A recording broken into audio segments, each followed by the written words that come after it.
We recorded the whole album in Italy, Como. Got a studio there. We built a studio.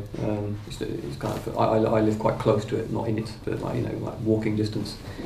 And we rented out a couple of sort of flats where Don and Chris could stay. And so basically, we started working there probably September, October or something last year. And it was quite casual really. We just sort of we'd probably spend about 10 days there or something and then take a break for a week or so, and it was quite casual really. But we thought it was a good time to work in a not home studio, but like our own studio environment, so we had no restrictions on time. We could just work whenever we wanted to work and explore some of the ideas that we've always wanted to look at, which we didn't really have the courage to look at because of time. Like for example, the last kind of 3 songs on the album are kind of like very symphonic. It took about probably 6 weeks of studio time to make it work properly. And I don't think we would have the courage to do this in a commercial studio because it'd be too expensive, basically.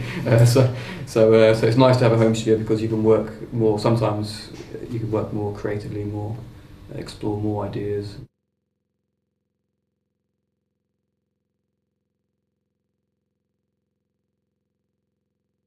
We can often play them in quite a simple fashion in some ways initially, and then over time they can evolve greatly into something very, very different.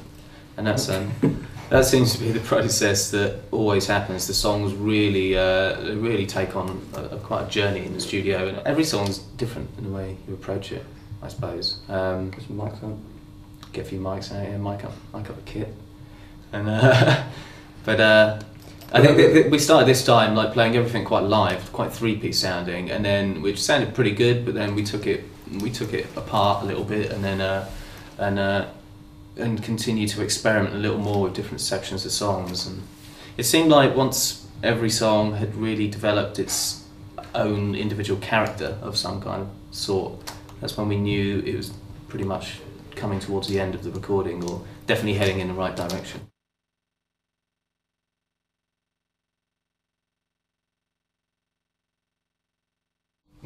Eclectic, probably. I think this album sounds weird.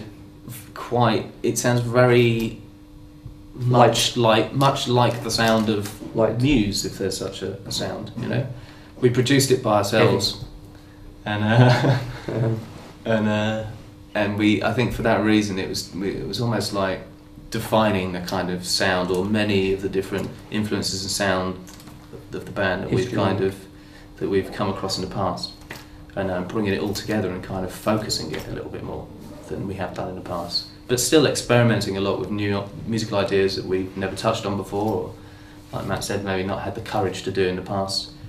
But we want it, I think it sounds like a kind of very Muse-like.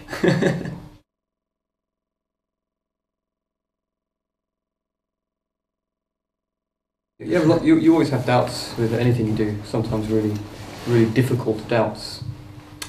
I think when you're younger, like when you're in your early 20s, maybe in the early albums we made, sometimes those doubts can be, you can let them develop too far, and to the point where you can become indecisive. The most important thing is to be decisive with creative projects, and the way to be decisive is to have some kind of goal, or some kind of, like, not a goal, but something you can refer back to if you have a doubt. I suppose with this time it was just something that we wanted it to be a kind of definitive Muse album in some way. So yeah, we have many doubts, but I think the doubts, we dealt with them a lot quicker on this album than we did in the past. I think in the past we would be stuck for days sometimes, like going around in circles, like trying everything you can think of. Whereas this time we had so much work to do, so many things to do, like the orchestral stuff, all the keyboard parts, synth parts, guitar parts, piano parts, vocal parts, backing vocal parts. That's just me. We had so much to do. You just had to get on with it. You can't hang around. So the decisiveness is what I think made the album happen. Really good. I think that's what made the album work really well. That's what I enjoyed about the process compared to the previous album. To last time. Is that we'd have really bad doubts, like should this song have a guitar on it, or should it be like a piano bass? And like, just fucking flip a coin. Do you know what I mean? Just go for it. Like, you don't need to think about things. I'm saying that these are the things that I was saying to myself. You know, don't think about things too much. You know, because there is luck out there in the world. You know, and you cannot control it. You just have to go with it.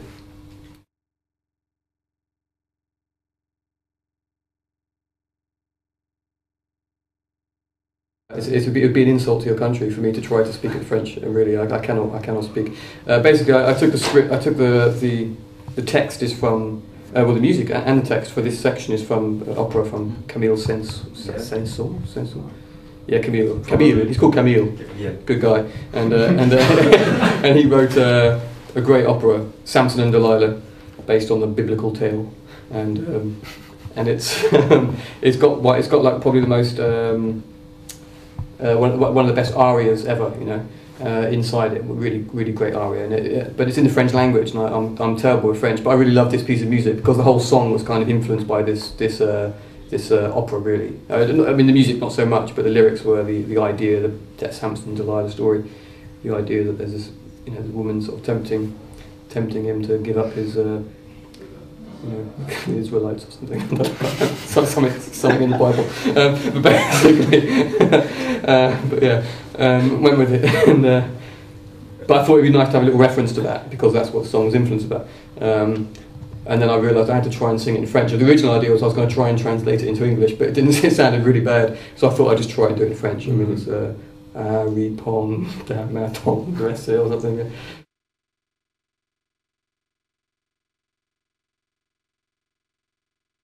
Yeah, it's kind of two, you know, the book 1984, you know, the book 1984, you know, George Orwell, 1984, the book 1984, it's, I read that book when I was younger, in school, like a school project or something, and it was like really like boring political book, you know, but I read it again like a year ago, and I was really impacted by it because it had like a kind of like love story inside, which I didn't really notice the first time, and it's kind of like and I kind of related to it, maybe, you know, I sort of connected with this love story for some reason, I don't know why.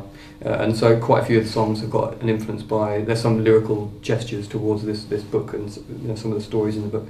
But also there's a few sort of political elements that relate to what it's felt like to be English, living in England, you know, which I've only been living half in England, but over the last 7 years has been quite it's been quite a strange period, you know, because England's been like, you know, kissing America's arse, like, you know, going to war, which is like, you know, ask anyone in the street and they say, you know, we don't want to do this, you know. The parliamentary system's really shit, you know, and the prime minister's a twat, you know, and then basically we've got all these you know, these scandals going off, the MP scandals. We've got the economic crisis, which is caused in England mainly. You know, the London banking system is really like it's done really bad stuff. You know, and then also England is like surrounded by these video cameras everywhere. And also, like, if you want to go for a protest in England, you know, if you want to protest about something, you end up getting locked in like they call it kettling, you know, where the police like lock you in like a sort of virtual prison. And they leave you there for 6 hours with no drinks, no toilets, nothing. And then sometimes there's like completely innocent people inside. You know, it's not their fault. They just happen to be walking there. You know, and there's lots of stuff on YouTube of like video footage of like these kind of collisions taking place between protesters and English police who, like, you know, push them over. Like people died and stuff. You know, like completely innocent people. So all of these things. I've got nothing to do with the album. I'm joking. All of these things are kind of like. Well, there's been a strong discontent to all of these things, and a lot of these things have been very apparent and have also been happening during the process. It's kind of it's seeped into the songwriting a little bit, you know. So, you know, resistance. It's the idea that there is in England there definitely feels like a growing resistance against both the government, the police, and the military. It seems like general English people are. There's a little bit of a collision there, you know, and I don't really know. We don't know. It needs to resolve itself. I'm sure it would resolve if there was like an election or something, you know.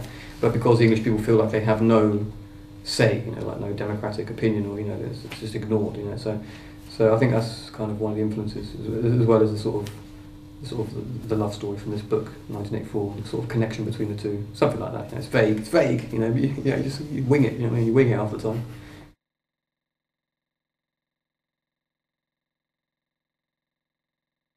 We've met them before. I've met the Edge a couple of times. Real nice guy, and he's really interested in like equipment, musical equipment, studio equipment. So I remember when I had a chat with him a couple of years ago. He advised me on some things which I bought for the studio and stuff. So yeah, really nice guys. Really, I don't know. I've met the drummer. I think I've met Bono briefly. But yeah, looking forward to it. You know, it'd be nice to play. It'd be nice to see them playing in the big stadiums. You know, because they're maybe one of the best at playing this style. You know, so it'd be good to learn something from their methods.